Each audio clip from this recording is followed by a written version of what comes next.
Hello, my peeps. Welcome back to Enter the Maya. First of all, I want to say Happy Mother's Day to all you beautiful divine feminine out there.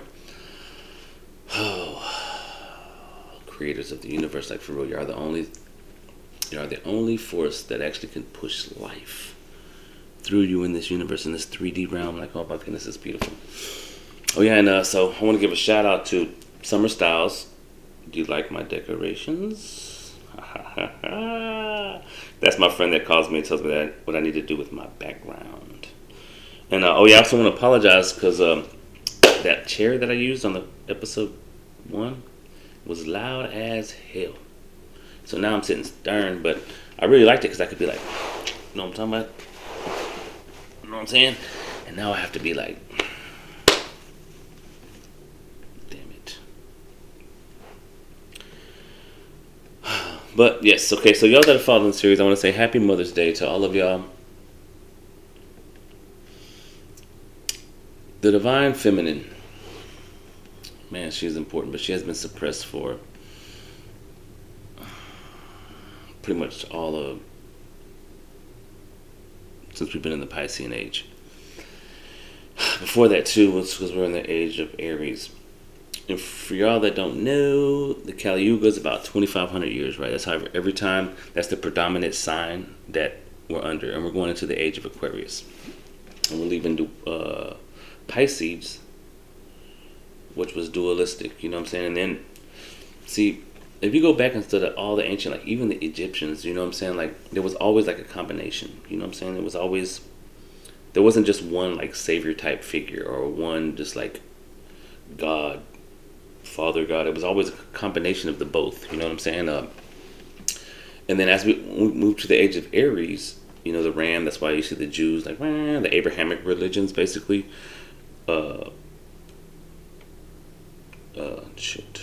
Christianity, Judaism, and Islam. They're basically male predominant. You know, one singular God. No, they've totally lost the disconnect from the divine feminine, and that's why the world's crazy. And so when we got to duality into the age of Pisces, you got people like Buddha and Jesus trying to bring balance to that, right? So they're showing you the light and the dark, the masculine and the feminine within them, but it's still shunned. You know what I mean? It's still like hidden, because like they say Mary Magdalena was Jesus' twin flame. You know what I mean? Or his divine counterpart. And yeah, the divine feminine, y'all have been suppressed way too long. And so I've been on this journey myself for over 10 years, right? And so I've always known that someone was supposed to complete me or whatever the hell. And, you know, I heard about the twin flame. I was like, oh, yeah, this makes sense, which it really did. It really does. And, but just like most everybody else, I want to rush out and find that first one. Oh, she's out there. But as the divine masculine, we have to heal so much or recognize so much within ourselves that we are lacking from the divine feminine. And so since I've been on this journey, I feel like, yeah, you know, I'm looking for this. I love women, like, oh, you know what I'm saying? I love the feminine energy. And last week, maybe 2 weeks ago, I was in meditation. And I spoke on this a little bit on my first tarot reading card, but I feel like for Mother's Day, I want to tell you my perspective on how I thought I really loved the divine feminine, but how much I really was suppressing her. And so during this meditation, it was like Mother Earth, or the Spirit Mother, like the creation of all things, you know. I mean, because if you think about it, when you see a universe and like spinning this way in the middle, don't it look like just one big boom getting ready to push something out? Ooh. Message. And so yeah, so she came and hugged me, right? And when she hugged me, I was like, all right, so I'm embracing. I was like, all right, this is cool. And then it was like she tried to put her teat in my mouth, right? And try to nurse me.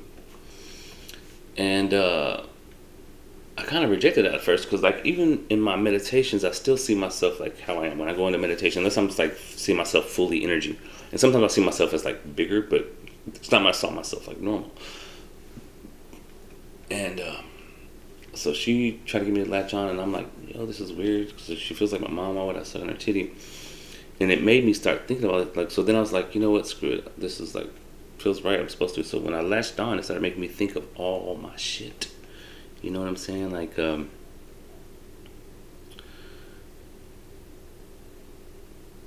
how I was rejecting the one thing that can nurture me, which is the divine feminine energy. You know what I'm saying? Within myself. And so I was like, man, I was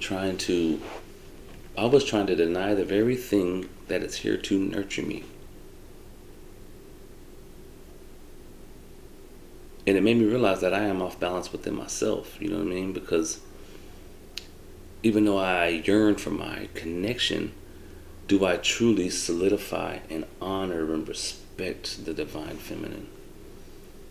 Even within myself, do I show those characteristics of love, of nurturing? You know, because as within, so without. So you want to have that balance. You know what I'm saying? I want to be the masculine like I am, but I've been over masculinized. You know what I mean? I've been over, just like, oh no, this is the way. I mean, when we come from our generations, like I watched my dad beat my mom up. You know what I'm saying? Call her all kind of fucking crazy names. Hear stories about my grandparents doing the same thing, which I'll get into that a little bit because I'm gonna tell you both sides of my family's backgrounds on this episode. That way you can kind of get the generational shit I'm dealing with. You know. But yeah, so it showed me in this meditation how I still have not embraced the divine feminine, like completely, like truly, and that's why my life is still a whirlwind because I'm still chaotic because I haven't found balance.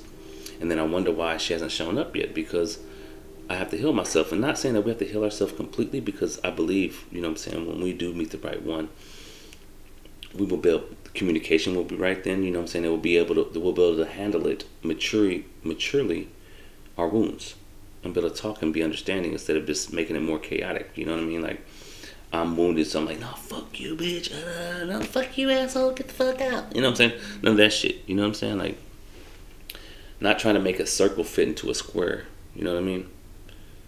It's got to be a square that goes into a square. And yeah, that's a shout out to all you beautiful divine feminine. Y'all been suppressed too long. I blame myself and my psyche, my egotistic ways of being masculine without even realizing it. But it was eye opening to me, you know. And I want to honor the divine feminine. I want to see her as the queen and the goddess that they are here on earth, because they truly are. I mean, without them, life would cease to exist. So, ladies, you divine feminine, I thank you, I honor you, and I appreciate you, seriously. And don't worry, us men, we're coming along like we are, like the spirit is rising in us, and we're like, yes, we're getting it. You know what I mean? And like I know a lot of people, like a lot of women that now that have only been waking up in the last couple of years. I'm like, yo, y'all already where I'm at. You know what I mean? Like, what the hell? It's because I had so many layers of bullshit to get through, man. Whew. But I'm doing it, and it's been a test. Okay, so let's get into honor to y'all. Let's get into this episode. This is going to be Into the Maya episode 2. And so I gave you a little bit about the first thing I remember the scar on my head, right? If y'all watched it. And so now I'm going to give you a little bit of background of my family, my dad's side and my mother's side, and how like it's just nuts. Well, it's not really that bad. You know what I'm saying? I thought it was normal, and I'm sure there's a lot of people have had it way worse or in worse families. And not my family was bad at all. It's just a lot of them were just alcoholics, and some of them addicted to drugs. You know what I mean? And then some of them were holier than thou, and were just stuck up like, I'll get you. You got a beer in your hand, like, you're going to hell. You know what I'm saying? So it was just different shit that I got. So my mom's side is from Mississippi. I live in Texas right now, and my mom's side of the family is from Mississippi, and my grandpa, my mom's Cherokee and Irish and Dutch, and so my grandpa is half Cherokee, big old dude, like 6'5", you know what I'm saying?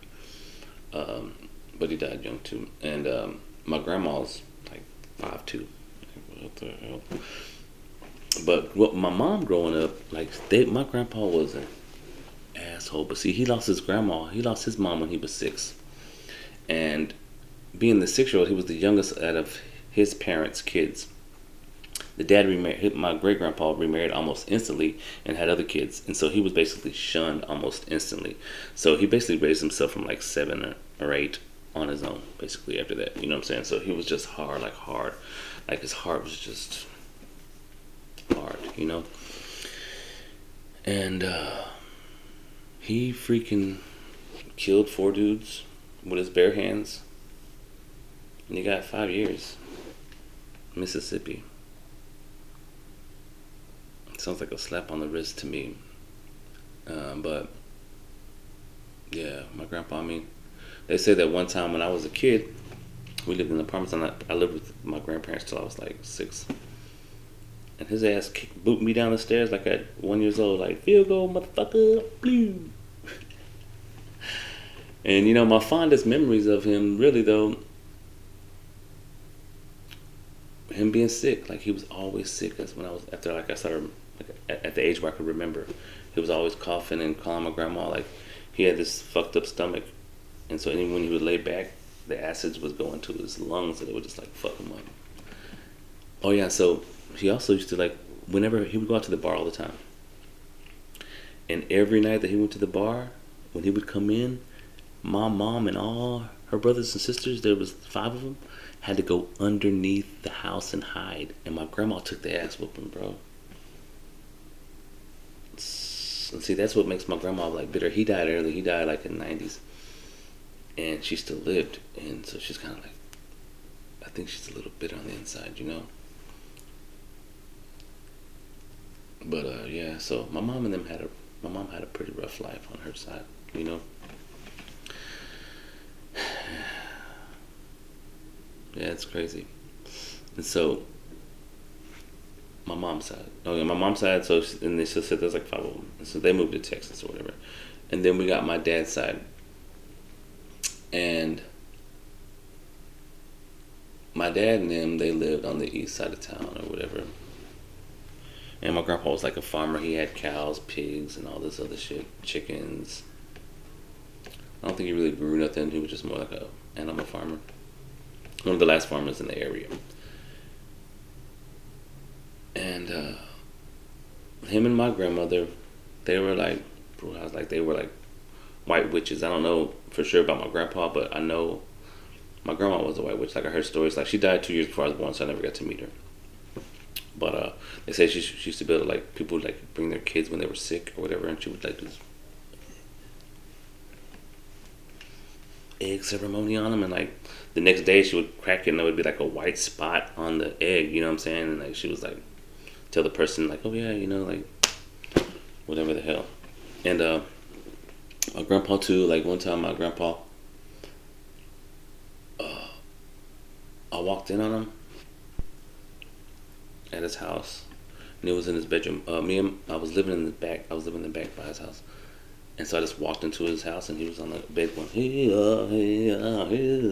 doing like something. You know what I'm saying? It's like, I guess jamming. I don't know. It was the spirit, but I was like a teenager at the time, so I was like, yo, what the fuck? You know what I'm saying? I kind of burned off or whatever. And he came out. I was like, you looking for me? I was like, yeah, I'm looking for you.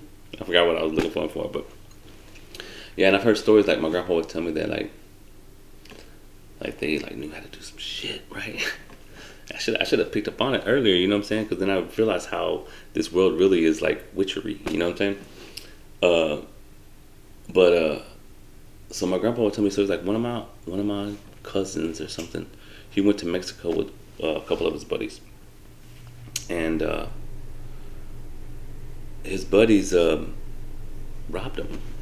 but they didn't say they robbed him. But they got him for like $1,500, and this was in the '90s, or yeah, it must have been the '90s, or maybe even the '80s. And so he came to my grandpa. My grandpa did his little thing or whatever. So he gave them a guilty conscience. And so like 2 days later, they felt so bad they gave my cousin back all his money. And then one of my dad's cousins, which I guess is like my second cousin, I'm not sure how that works, but he's like my dad's age. But when he was younger, he stole a car and he got caught in Mississippi with it. And his sister came to him and it was like, yo, you need to get my son out of jail. And he's like, I thought you don't believe in this type of stuff. You don't believe what I can do can help, you know? And she was like, oh, I believe. Like, all right. He's like, the only way that he's going to get out is if you truly believe it, right? I mean, that's what he's telling me. And she's like, okay. So he did like something. She drove and they released him, let him go.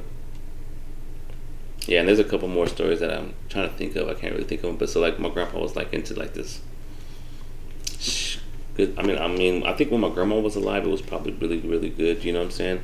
I don't know what my grandpa done after that. You know what I'm saying? Because he remarried and everything like that. But apparently, he was still into the arts of whatever he was doing. And he also told me about this one time. He's like, he had this real bad shoulder pain, and went to the doctor. They couldn't figure out nothing was wrong. And he's like, I'm spending all this money, and they can't tell me what's wrong with my arm. He got like a Mexican accent, like a real deep Mexican accent. My grandpa, he was like a cholo, like, you know what I'm saying? Dickies, wife beater, white t-shirt, and Stacey Adams, yo. I don't think he was ever into Chuck Taylor, but he was always like old school, like just straight Stacey Adams, white tee, wife beater, some Dickies. And he said that, so he went to his buddy that was a witch doctor, a voodoo dude, a black guy. And yeah. And the dude did something. He's like, oh man, somebody threw some juju on you. So he did like, yeah, he broke the curse, you know what I'm saying? Or whatever was on my grandpa. So that's why I believe in magic, I guess, or witches. Because I mean, everybody really has to be witch. If you think about it, when we write down something, what do we call it? Spelling. What do they say in most religions? There's life and death in the tongue, and those who love it will eat the fruit thereof, because we either speak life or we speak death on ourselves. You know what I'm saying? It's like, oh, I'm sick. Oh, I'm tired. Oh, I'm broke. All these things, we speaking this shit on ourselves. But when we can learn to really believe in ourselves and start speaking like, man, life is good. Like, really speaking life. We're getting there, people, though. You know what I'm saying? Even myself included. Oh yeah, y'all like the natural look? Decided to let my hair grow out, just so y'all know. Well, I've done it a couple years back, and I'm really starting to believe in this. Like, the hair is the extension of the nervous system. That's why women have better intuition than men. Well, most of them that have long hair, and they're just naturally more intuitive. And so in World War II, the American soldiers, American Army, they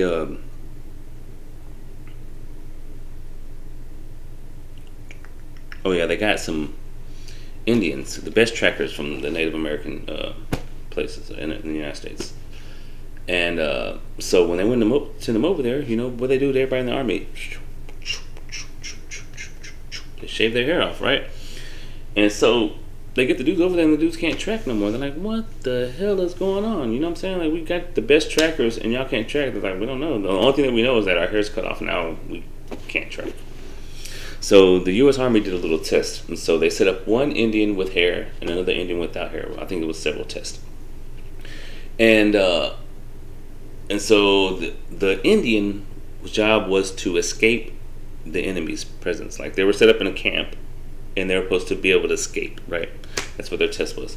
And so the Indian with their hair shaved got caught every time. The Indian that had their hair long left way before the captures ever showed up. And so they made them realize, okay, their tracking abilities comes from their natural ability of growing their hair.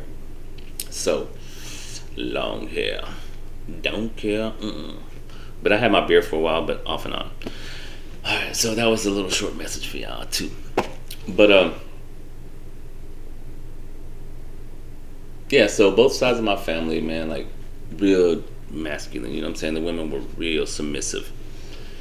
And that's some of the shit I'm having to break. And even though I've been single most of my life, most because I wanted to, especially because I've been awakening for about 14 years, like, well, my true awakening about 10, 11. So, but, and then I can't settle for less than myself, you know what I mean? And I've had a couple that were close, you know what I'm saying, I thought were on point. And I cherish all of them. Like everyone, like, you know what I'm saying? I can't hold into no bitterness. Now, I've had some fuck me up back in the day when I was younger, like my very first girlfriend. Ooh, we'll get into that. Like, I don't know what episode that's going to be, but that's going to be an episode. But yeah, so all my uncles have been to prison. Both sides, both my grandpas, my father. Thank God I've never been to prison. I've done some crazy shit, but I've never got caught. Spirit's always been with me for some reason. I know it. I've always felt it. Like it saved my life. My good instinct has saved my life more than once. And we'll get into those stories too. But I feel like I'm already going a little too long. So that was a little bit background of both my parents' families.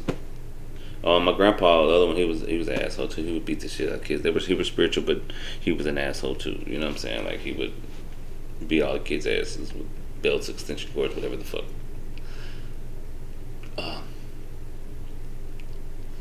So I'm here to break the assholisms. You know what I mean?